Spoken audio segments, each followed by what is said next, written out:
Mas lembre-se que a providência de Deus controla cada detalhe em favor do seu povo.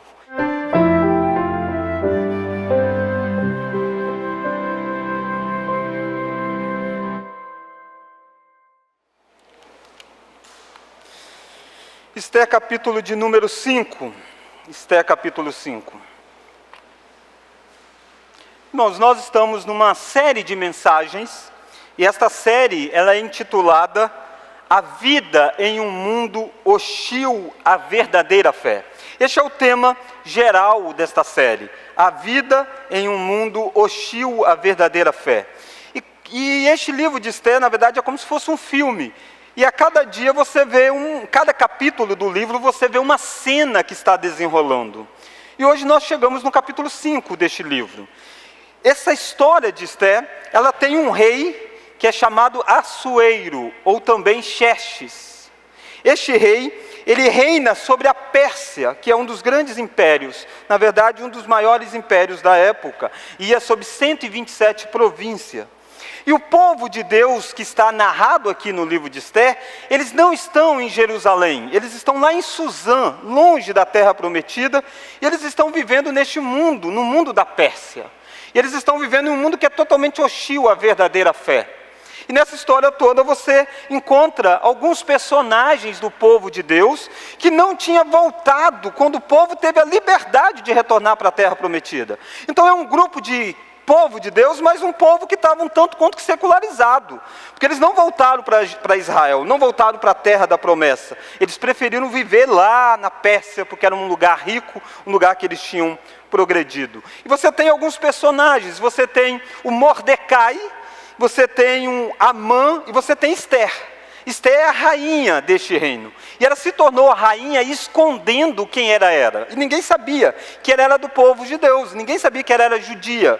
E ela era a rainha deste império. Mordecai é o primo e, na verdade, um pai adotivo de Esther. E Amã é um inimigo do povo judeu, do povo de Deus. E Amã deu um jeito de que o rei fizesse um decreto onde todos os judeus fossem mortos. Onde todo mundo que pertencia ao povo de Deus fosse exterminado. E tinha uma data para isso acontecer. E é no meio dessa história toda que Mordecai manda um recado lá para Esther, dizendo: Esther, você precisa fazer alguma coisa. Você precisa interceder pelo rei. Interceder ao rei, melhor dizendo, em favor do seu povo. E nós então chegamos neste capítulo 5, onde você tem Esther decidida a ir diante do rei. Mas antes que você pense que isso é algo normal, algo tranquilo, não, isso aqui é muito arriscado. Porque este rei, o Assuero, ele não recebia qualquer pessoa. A audiência não era assim quando você quisesse, era quando o rei mandava chamar. E a própria rainha Esther tinha muitos dias que não era chamada diante do rei.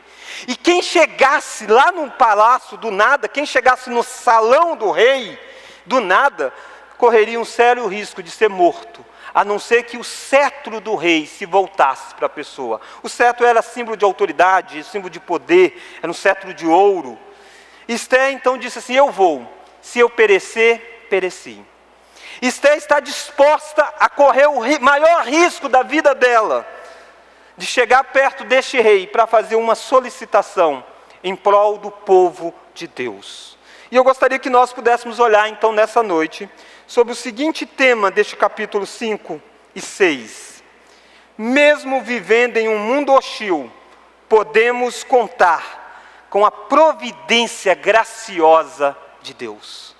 Mesmo vivendo em um mundo hostil, como nós também vivemos, nós podemos sim contar com a providência graciosa de Deus. E talvez você esteja perguntando o que é providência. Providência, há várias formas de definir, mas um dos autores, chamado Timothy Cain, ele tem um livro muito interessante sobre o livro de Esther, infelizmente ainda não está traduzido para o português, mas ele define providência dizendo assim: é o caminho que Deus dirige o fluxo da história humana, através da vida comum das pessoas, para cumprir as suas promessas. Sabe o que é providência, em outras palavras? É a forma como Deus governa sobre todas as coisas que aparentemente é coincidência, que são coisas normais, que são as decisões que as pessoas tomam. Mas por detrás de tudo isso está a mão de Deus governando e conduzindo a história. Isso é providência. E nessa noite nós iremos ver a providência de Deus através dessa bela história do capítulo 5 e o capítulo 6 de Esther. Se você quiser um título um pouco mais reduzido, você pode colocar: o relógio de Deus não atrasa e nem adianta. O relógio de Deus não atrasa e nem adianta. Toca no tempo certo. Toca para a sua vida no tempo certo. Vai tocar para a vida de Esther no tempo certo. Vai tocar para Mordecai no tempo certo. Vai tocar para o povo de Deus no tempo certo. E vai tocar para você no tempo certo. E eu quero olhar com você 3 lições. E a primeira delas é que a providência nos faz encontrar favor diante dos poderosos.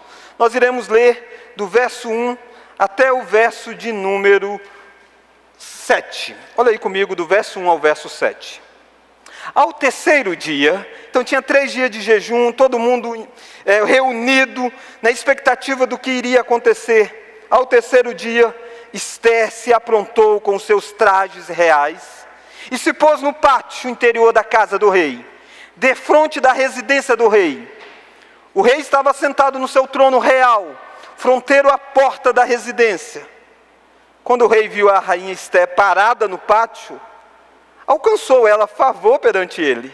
Estendeu o rei para Esther o cetro de ouro que tinha na mão. Esther se chegou e tocou a ponta do cetro. Então lhe disse o rei: o que é que tens, rainha Esther? Ou qual é a tua petição? Até metade do reino se te dará. Respondeu Esther: se bem te parecer, venha o rei e Amã hoje ao banquete que eu preparei ao rei. Então disse o rei: fazei apressar Amã, para que atendamos ao que Esther deseja. Vindo, pois, o rei e Amã ao banquete que Esther havia preparado, disse o rei a Esther no banquete do vinho: qual é a tua petição? E se te dará? Que desejas?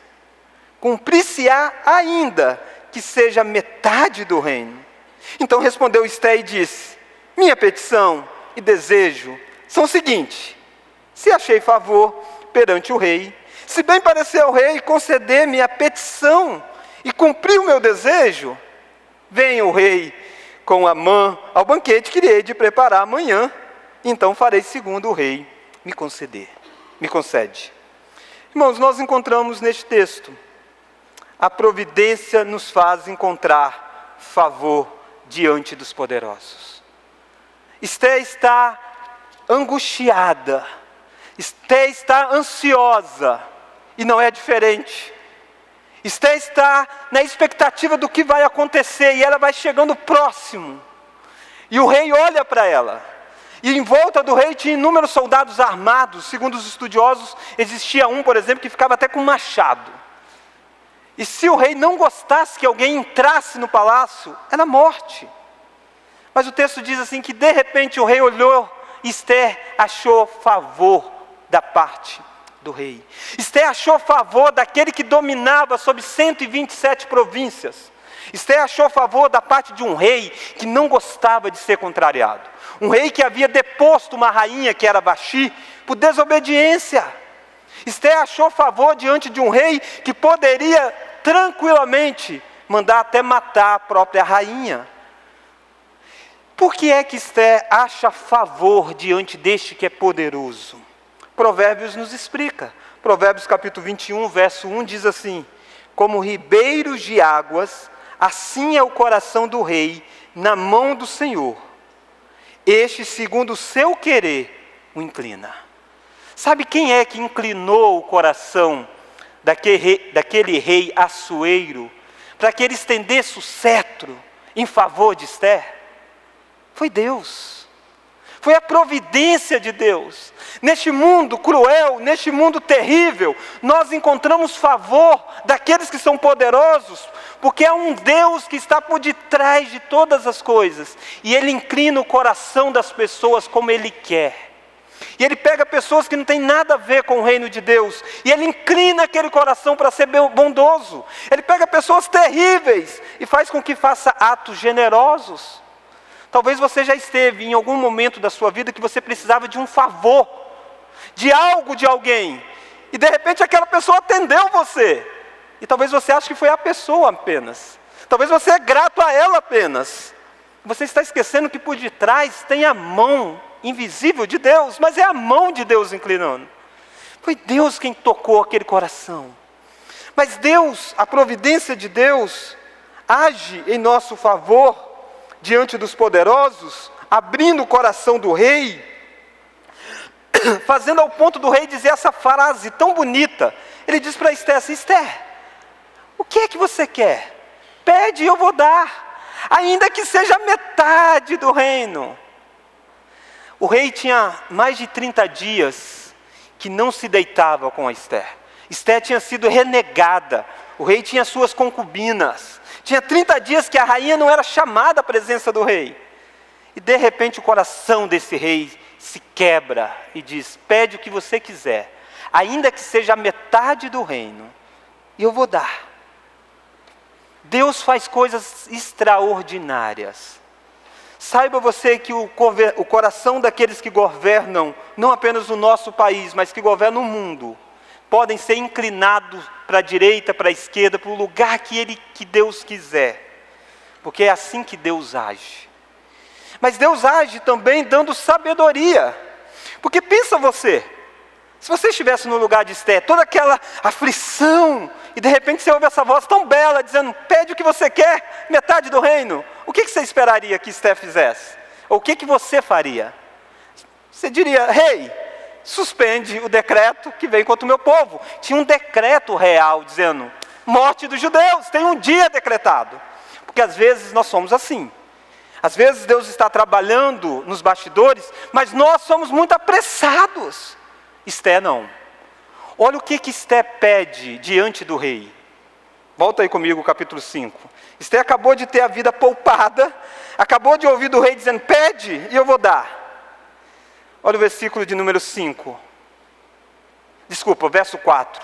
Respondeu Esté: se bem te parecer, venha o rei Amã hoje ao banquete que eu preparei ao rei. Ela já tinha um banquete pronto. Ela confiava que Deus podia inclinar o coração daquele poderoso. Ela fez um banquete, mesmo ela tendo dito: se perecer, pereci. Ela não tinha convicção absoluta se daria certo, mas ela deixou tudo planejado. E quando o rei diz assim: pede, ela diz assim: eu quero que você e Amã. Quem é o Amã? O inimigo do povo judeu. Aquele que tinha tramado a morte de todo o povo. Ela diz: eu quero que vocês dois venham ao jantar. Leve Amã junto. E a pergunta é: por que Esté não pede logo? Irmãos, há muita coisa aqui em risco. Esté não iria pedir qualquer coisa, essa ideia de deixar os judeus vivos. Porque a lei para a morte dos judeus que tinha sido feita por este rei, por causa de Amã, Amã é o inimigo do povo, era uma lei dos medos e persas. O que significa isso? Uma lei que não pode ser revogada. De certa forma, o que Esté está pedindo é algo muito difícil. Esté está pedindo para que o rei revogue uma lei irrevogável. Esté, ela vai pedir pela revogação de uma lei que foi instituída, que foi articulada, que foi tramada pelo homem que o rei mais tinha consideração, que era Amã. Era um pedido de revogação de uma lei que iria encher o tesouro real de 10 mil talentos. O que significa 10 mil talentos? O valor correspondente a 6 meses, a metade de um ano, de tributos de todo o império. Esté tinha uma difícil missão, que era pedir a revogação de uma lei selada pelo anel do rei. Esté, ao pedir essa lei, ela iria revelar publicamente que ela era do povo judeu, e que até aquele dia ela tinha escondido isso do rei. Pensa você fazer todas essas declarações, tocar num ponto tão nevrálgico desse, em um lugar onde o rei está cercado de autoridades do seu povo, facilmente o rei poderia se sentir descreditado, poderia se sentir desmoralizado. Esté tem a sabedoria de dizer, não é aqui que eu vou expor. Eu preciso de um lugar reservado, onde vai estar eu, o rei e Amã. Também é sangue frio, né? Ela diz, leva o Amã junto. E é isso que acontece. E o rei diz, tá bom, vamos então para o jantar que Esté preparou. Manda chamar o Amã. E eles vão para o jantar. Naquele mesmo dia, estão agora reunidos num lugar um pouco mais privado. E o rei diz de novo para Esté, eu sei que alguma coisa é forte aí. Você não ia correr risco à toa. Pede e eu vou dar para você. E aí olha comigo o versículo de número 7. Então respondeu Esté e disse, minha petição e desejo são o seguinte. E aí você pensa, ela vai dizer. Ela diz, se achei favor perante o rei, se o rei se compadece de mim, se parece bem ao rei atender o meu pedido, eu peço que você venha amanhã de novo no jantar. Ian Duguin, o estudioso, ele tem um comentário neste livro de Esté, e ele diz assim que é como se Esté estivesse pescando peixe. E eu sou péssimo para pescar peixe, não pego coisa nenhuma. Mas quem pega peixe aí, sabe que às vezes precisa dar corda, soltar a corda, segurar a corda. É mais ou menos isso que Esté está fazendo. Esté leva mais um dia a decisão. Nos ensinando aqui, irmãos, que Deus age, a providência nos faz encontrar favor diante dos poderosos, abrindo o coração do rei e dando sabedoria às nossas vidas. Muitas vezes você perde grandes oportunidades porque você não tem sabedoria para lidar. Porque você é afobado demais, porque você diz, é urgente! E na urgência você passa por cima da forma de fazer. Mas o que é que fez tudo isso com Esté? Por que Esté tem essa capacidade toda? Ela estava 3 dias se preparando para isso. Ela estava 3 dias com o povo em oração por isso. É Deus quem está trabalhando também na vida de Esté. Primeira lição, a providência nos faz encontrar favor diante dos poderosos. Tenha sabedoria e prudência, não seja precipitado. Veja Deus direcionando os poderosos que cercam você. Segunda lição, no mundo hostil, às vezes fica difícil de perceber a providência de Deus, pois os idólatras parecem prevalecer. Olha comigo a partir do verso 9.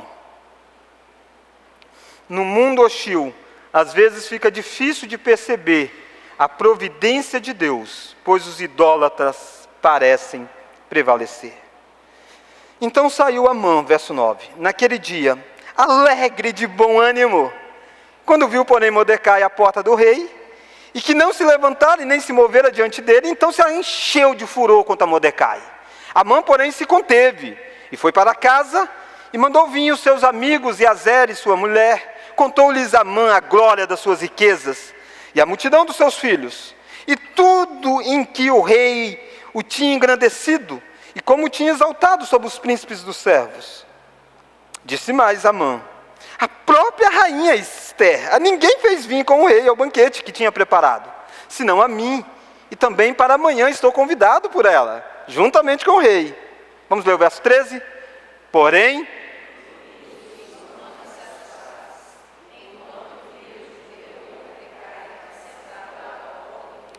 então lhe disse Zeres, sua mulher, e todos os seus amigos, vamos ler?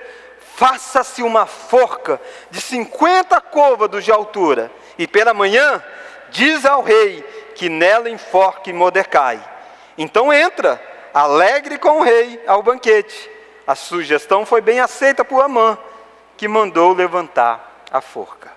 No mundo hostil, às vezes fica difícil de perceber a providência de Deus, pois os idólatras parecem prevalecer.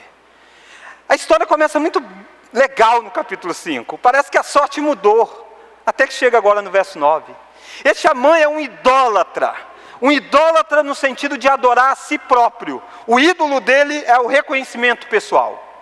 E ele sai desse jantar andando nas nuvens, cheio de si. Se tivesse um alfinete e encostasse nele, ele até explodia. Ele está dizendo, eu saí do jantar onde só estava o rei e a rainha e eu junto. Ele está se achando. Mas ele passa e vê o Mordecai, e o Mordecai não se dobra diante de Amã. É o mesmo Mordecai que há um tempo atrás, há uns dias atrás, recusou se dobrar diante da ordem do rei, que todo mundo deve se prostrar diante do Amã. E o Mordecai não se prostra. E isso toma esse homem de tanta raiva, de tanto rancor, porque é isso que a idolatria faz. A idolatria faz com que nós sejamos tomados, que sejamos dominados por algo. Irmãos, você está vendo aqui um Amã que tem o reconhecimento do rei, que está vivendo um momento maravilhoso profissionalmente na vida dele, mas um cara que se incomoda porque uma pessoa só não se dobra diante dele. Porque um não se dobra, ele diz, eu não aceito isso. E olha o que ele faz, ele chega em casa, reúne a esposa, reúne todo o pessoal em volta dele. Olha o versículo 11, olha como é que esse cara é um idólatra de si mesmo. Verso 11, contou-lhe Amã, vamos ler? A glória das suas riquezas e a multidão de seus filhos e tudo em que o rei o tinha engrandecido e como o tinha exaltado sobre os príncipes e servos do rei. Isso aqui não é novidade, a mulher dele já sabia, as pessoas já sabiam, ele já tinha feito um desfile público de que ele era o homem todo poderoso, mas ele precisa ficar contando isso. Ele reúne as pessoas e conta os feitos dele. Você conhece gente assim? Gente que precisa contar os seus feitos para os outros para que ele possa se alegrar. Gente que tem a necessidade de sentir-se o melhor, o mais capaz, o mais inteligente. Talvez você é um pouco assim. Talvez você tenha um certo orgulho dentro da sua vida, dentro do seu coração. Talvez você tenha uma necessidade terrível de ser visto pelas pessoas. E você faz isso, você reúne pessoas, você faz festas, você posta coisas no Instagram, no Facebook, e o seu grande objetivo em última instância é ser engrandecido. Porque talvez você não é muito diferente do Amã. O Amã está fazendo isso para tentar se sentir o homem mais poderoso, para tentar sentir feliz com isso. Mas nada disso resolve. Olha lá o versículo de número 13, porém, tudo isso não me satisfaz. Olha como que esse cara reconhece, mesmo sem perceber a causa, mas ele percebe que o ídolo não satisfaz. O ídolo nos escraviza. Viver por aparência, um dia ou outro você se torna escravizado, você tem que dizer, isso não me satisfaz. E a mãe está dizendo isso.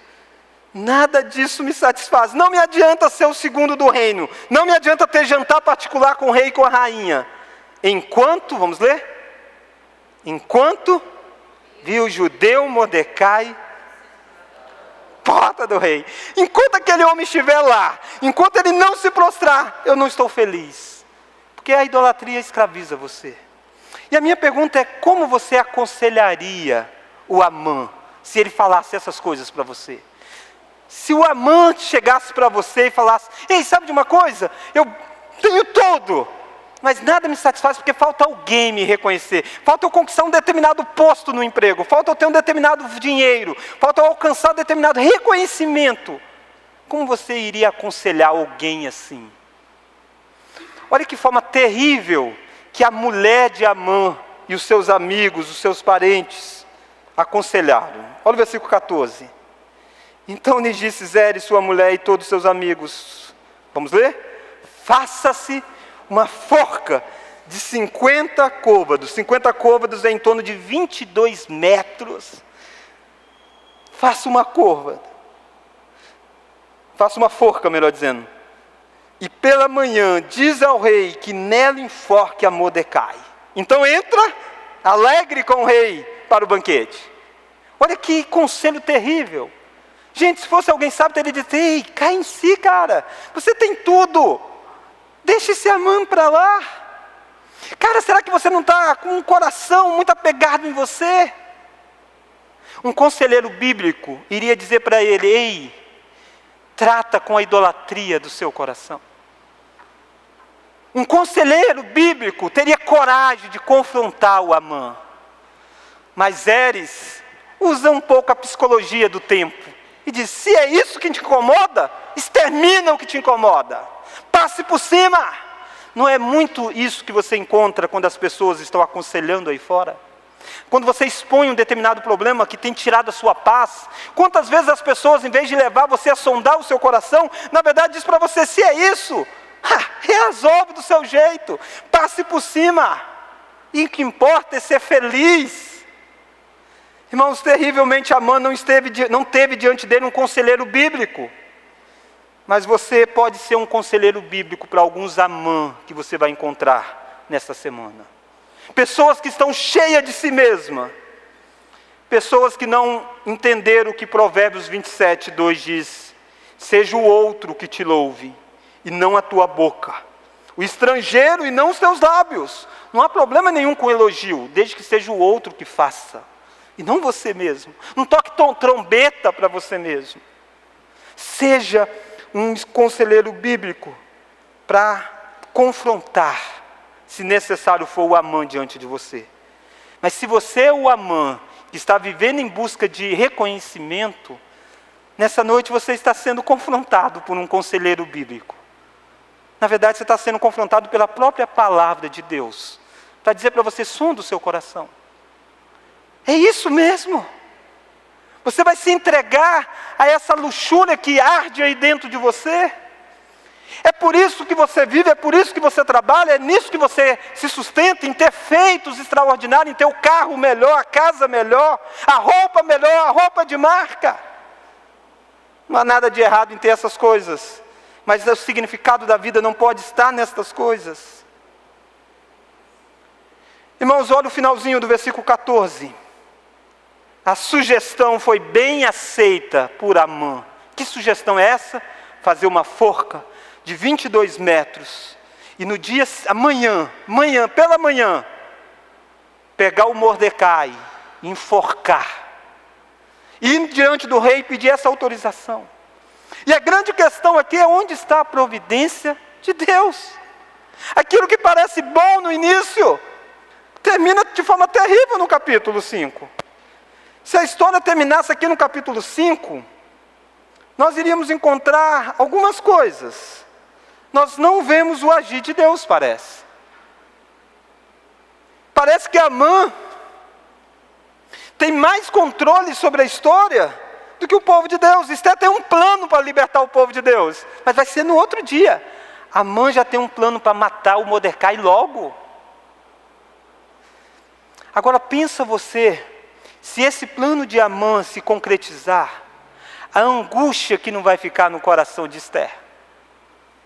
Mesmo que no outro dia ela tenha o jantar com o rei, mesmo que no outro dia ela faça a súplica e o rei diz assim, não vou cancelar, não pode matar os judeus de jeito nenhum. Mas alguém já vai ter morrido antes. E é nada mais, nada menos que o Mordecai, o pai adotivo de Esther. E tudo isso parece que porque Esther não agiu no tempo certo. Porque ela esperou mais um dia. E aquela noite passa a ser terrível quando ninguém sabe o que está acontecendo. Só Amã sabe dos planos. E Amã põe o pessoal para construir essa forca. E muita gente passa a noite em claro trabalhando. Mordecai não sabe disso, Mordecai está dormindo, Esther está dormindo. E parece que o mal vai prevalecer. Irmãos, num mundo hostil à fé, há momentos que parece que a providência de Deus não é perceptível. Parece que a gente não vê Deus. E o livro de Esther é para nos lembrar disso. Que há dias terríveis na história que Deus parece não agir. O céu não se abre, uma voz não é entoada. O mar não se abre, Esther não tem uma revelação. Nada disso está acontecendo. O que nós percebemos aqui é que Mordecai está em risco. A nossa vida muitas vezes parece com essa história. Há momentos que parece que as coisas estão resolvendo. Você diz, uau, vai dar certo. E de repente você percebe que está tudo indo na contramão. E é nessa hora que você precisa lembrar, tem uma providência. Eu não a vejo, mas tem um governo de Deus sobre os atos de todos os homens. Graças a Deus que a história não termina no capítulo 5. Tem o capítulo 6.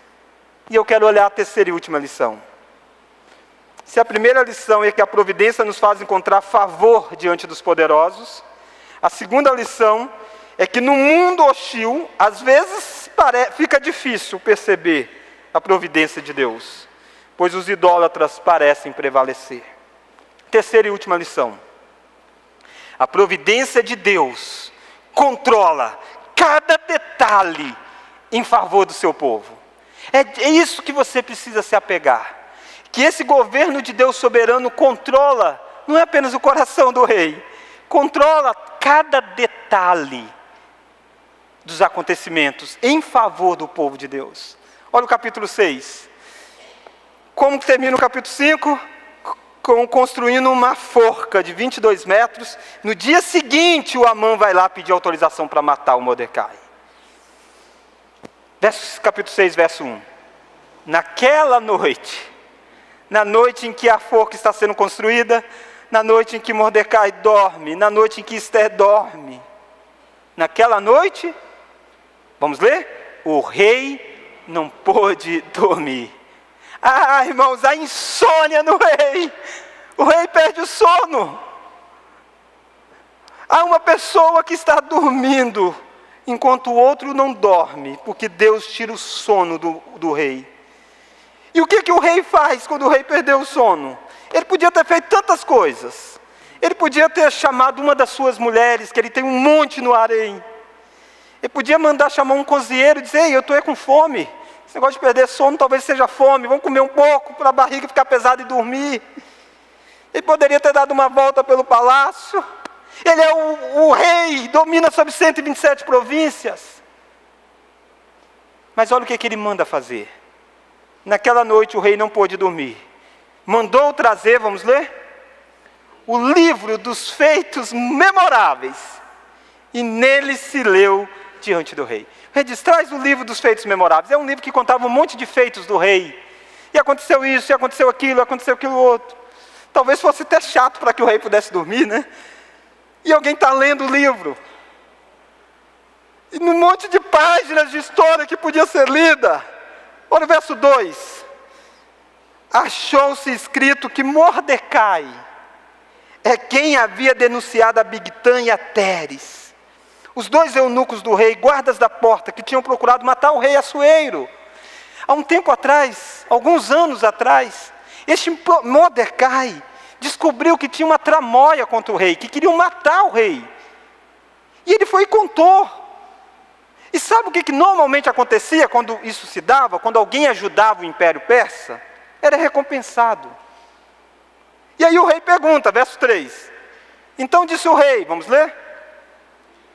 Que honra e distinções se deram a Mordecai por isso? Nada lhe foi conferido. Responderam os servos do rei que o serviam. Irmãos, a negligência de ter recompensado um bom feito de Mordecai, Deus vai usar isso. Deus fez isso. Se Mordecai tivesse sido recompensado naquele dia, então foi feito isso, página que segue. Mas não, porque no passado não foi recompensado, porque no passado Mordecai foi injustiçado. O rei diz: nós precisamos fazer alguma coisa para Mordecai. O rei que não sabe do que a mãe está tramando, ninguém sabe do que está acontecendo. Mas lá na casa do Amã, uma forca foi construída para matar o Mordecai. Olha aí o verso seguinte. Verso 4, vamos ler? Então a providência de Deus controla cada detalhe em favor do seu povo. Quais são esses detalhes? A insônia do rei, a negligência do passado em recompensar Mordecai. E olha agora o que você vai ler no versículo 4. O dia amanheceu, perguntou o rei: quem está no pátio? Ora, vamos ler? Amã tinha entrado no pátio.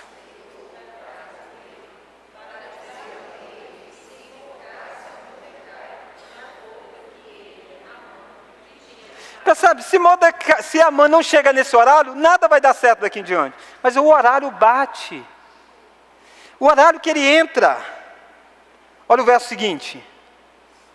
Os servos do rei lhe disseram: Amã está no pátio.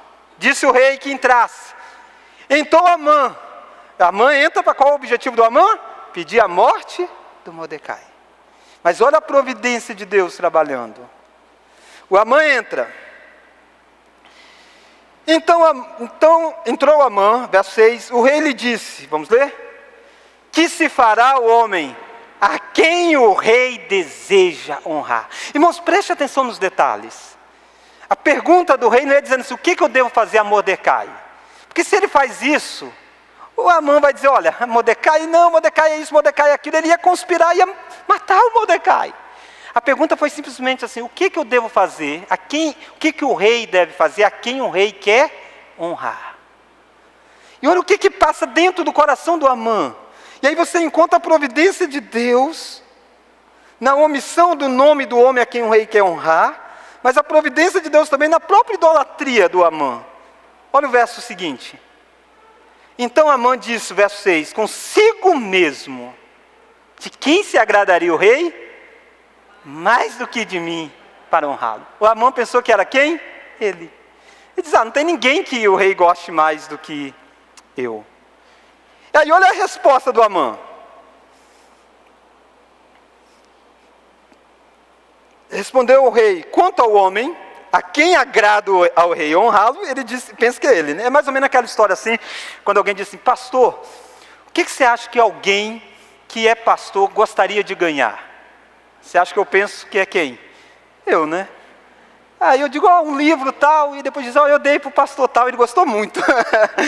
É mais ou menos isso. É mais ou menos quando um filho diz para você assim, ei, alguém que tem mais ou menos a altura sua, qual que é a cor da camisa legal? Aí você acha que é para você e não é. É isso que está acontecendo. O Amã está achando que é com ele. E o Amã diz, quanto ao homem, a quem agrada o rei honrá-lo, verso 8, olha a idolatria desse cara, olha o sonho dele. Tragam-se as vestes reais, que o rei costuma usar. Pega aquelas vestes que o rei usa. E o cavalo em que o rei costuma andar, montado. E tenha na cabeça a coroa real. Entregue-se as vestes e o cavalo às mãos dos mais nobres príncipes do rei. E vistam delas aquele a quem o rei deseja honrar. Leve-no a cavalo pela praça da cidade, e diante dele apregoe. Vamos ler? Você está vendo o Amã expor aqui o sonho de toda a vida dele. Ele diz, é glória, é isso que você precisa dar. Não é qualquer roupa, é a roupa que o rei usa, o cavalo que o rei monta. Coloca a coroa e manda os príncipes, os principais, as autoridades aqui, sair em volta dizendo assim, é isso que tem que ser feito com o homem a quem o rei quer honrar. A providência de Deus controla cada detalhe em favor do seu povo. A insônia do rei, a negligência do passado em recompensar Mordecai, a chegada de Amã, a omissão do nome de quem o rei queria ajudar e a idolatria do próprio Amã. Olha o verso 10. Então disse o rei a Amã, apressa-te, toma as vestes e o cavalo, vamos ler?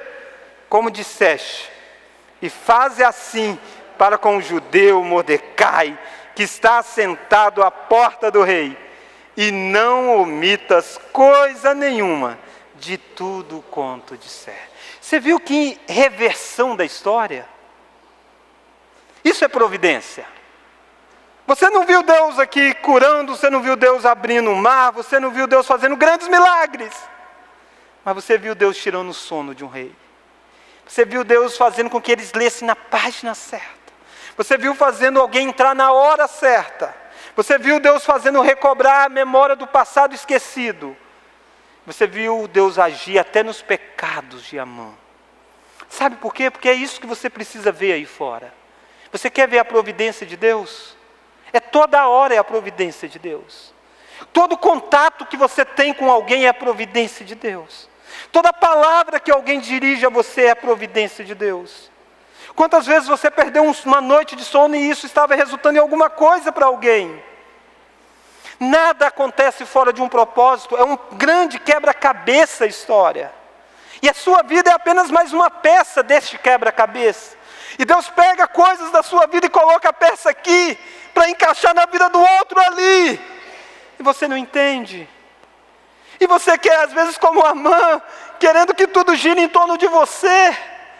Quando você precisa entender que a providência de Deus governa não a sua vida apenas, governa toda a vida de todos e de forma amorosa a vida do povo de Deus. Você confia nisso? Ou para você é uma série de acasos? Quantas vezes você diz, foi sorte? Não foi sorte, irmãos, foi providência. Também não foi azar, foi providência. Olha Amã no verso 11, Amã tomou as vestes, o cavalo, vestiu a Mordecai e o levou a cavalo perante todos a cidade, e apregoou diante dele, dizendo, assim se faz ao homem a quem o rei deseja honrar. Depois disso Mordecai voltou revoltado, humilhado, angustiado. Verso 13, ele chama de novo a esposa, ele conta tudo o que aconteceu. Olha o que você vai ler no versículo 13, finalzinho do versículo 13. Então seus sábios, Zizere e sua mulher lhe disseram, vamos ler? Se Mordecai...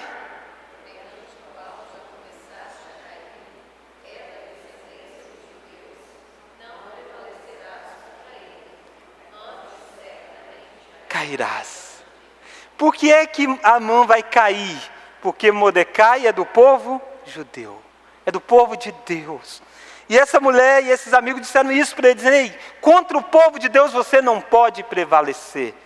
Porque por detrás do povo de Deus tem a providência amorosa e graciosa de Deus.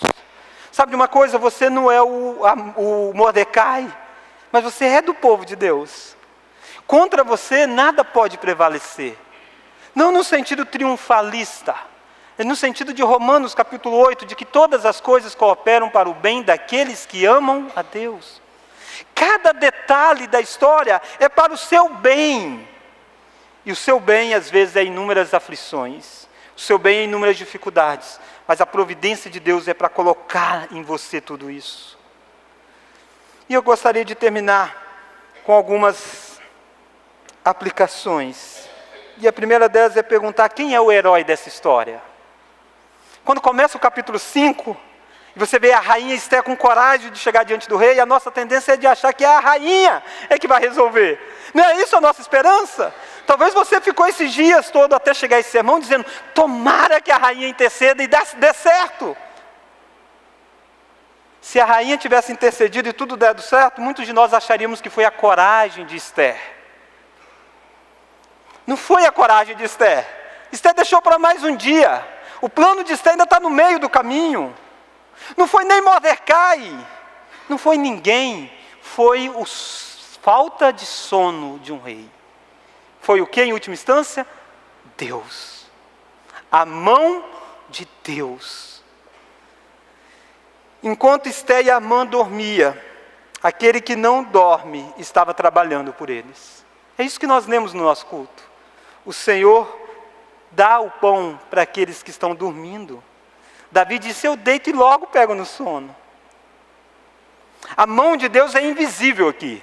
Você não viu falar que é Deus, mas o rastro dela é perceptível. Não tem como você dizer que tudo isso é coincidência, tudo isso é a mão de Deus. Olhe para a sua vida. Talvez você diz que é coincidência as coisas que aconteceram com você. Nascer onde você nasceu, casar com quem você casou, viver onde você vive, ter os amigos que você tem, conviver com quem você convive. Não, não é coincidência, é a mão de Deus. O rastro da mão de Deus é perceptível. É como você contemplar um vento de dentro de um apartamento com janelas fechadas, de vidro, né? E aí você pode olhar lá fora, e você vê a árvore balançando, mas você não vê o vento. Mas o rastro do vento é perceptível. É assim a providência de Deus. Nós não vamos ver o mar se abrindo. Nós não vamos ver muitas coisas acontecendo que aconteceram no livro de Êxodo. Não é que não possa acontecer, mas é porque Deus tem outros propósitos. Mas o rastro da mão de Deus vai ser perceptível na sua história. Veja a mão de Deus por detrás de cada evento que acontece. Mas esse capítulo também nos fala de honra, de glória. Fala de uma idolatria em busca de glória. Fala de um homem como Amã, que quer viver para ser reconhecido. E esse capítulo nos fala de uma pergunta que diz assim, o que deve ser feito ao homem a quem Deus quer honrar? E essa pergunta tem que ser feita nessa noite também. O que é que deve ser feito a alguém que Deus quer honrar? Talvez você está dizendo e pensando que esse alguém que Deus quer honrar seja você. Você está agindo como Amã. A pessoa em quem Deus quer honrar é Jesus Cristo. Jesus Cristo é quem tem que ser honrado sempre. Se você quer disputar a glória com Jesus, você está se tornando idólatra. Se você acha que vive para você mesmo, você está se tornando um Amã. O que é que deve ser feito para aquele que Deus quer honrar? E quem quer honrar é Jesus. E para Jesus a providência de Deus pareceu escura e às vezes até ausente em alguns momentos aos nossos olhos. Quando Jesus entrou num jumento e chegou em Jerusalém, a multidão dizia: ei, o que vem em nome do Senhor? Mas de repente, começou tudo a parecer virar as costas, e um dos discípulos vai e vende Jesus por 30 moedas de prata. Eles pegam Jesus e eles prendem Jesus e começa a humilhação pública de Jesus. E os discípulos começam a não entender a providência de Deus agindo na vida de Jesus. Parece um pouco a história de Mordecai nesse primeiro momento, estando exposto à morte, até o dia em que ele é de fato morto na cruz. E eles colocam uma coroa de espinho, eles debocham. Mas o que é que deve ser feito àquele a quem Deus quer honrar? E aquele a quem Deus quer honrar, a providência revela de uma forma extraordinária, dando a ele vida 3 dias depois, ressuscitando dos mortos. E dá a Jesus o nome que está acima de todo nome, e esse desfile triunfal que Mordecai teve, é algo pequeno perto do desfile triunfal que Jesus tem. E que no último dia ele terá quando voltar, onde todos terão que se dobrar diante de Jesus. Muitos vão fazer igual Amã, dizendo: é isso que tem que ser feito com ele, mas com o coração irado, porque não se quebrou diante da vida. Mas você pode nessa noite começar a se dobrar diante daquele que Deus quer honrar, que é Jesus. Você pode nessa noite fazer muitas coisas para honrar esse Jesus. O que é que deve ser feito? Crê nele, por exemplo. Creia que ele tem a vida eterna para você. Adore a ele. Viva para ele. Cante louvores a ele. Declare que ele é o seu rei. E viva debaixo do reinado dele. É isso que deve ser feito para com aquele a quem Deus quer honrar. Nessa noite nós vimos sobre o seguinte tema: mesmo vivendo em um mundo hostil, podemos contar com a providência graciosa de Deus. O que é a providência? A maneira muito sábia que Deus governa todos os atos, por menores que sejam. Em outras palavras, o relógio de Deus não atrasa e nem adianta. Saiba que Deus é quem faz você encontrar favores diante dos poderosos. Neste mundo, muitas vezes parece que a providência está ausente, porque os idólatras parecem prevalecer. Mas lembre-se que a providência de Deus controla cada detalhe em favor do seu povo. Essa frase que foi dita sobre Mordecai, que foi dita a Amã sobre Mordecai, dizendo: se ele é do povo judeu, você não pode prevalecer. Deve ser traduzida: se ele é do povo de Deus, não pode prevalecer contra ele. Que você possa sair aqui dessa noite sabendo disso, que acasos para você não haverá. A boa mão de Deus governa a sua vida, não só a sua, de todos que estão ao seu redor, de todos que estão em todas as circunstâncias deste mundo. Nada acontece fora deste controle soberano de Deus.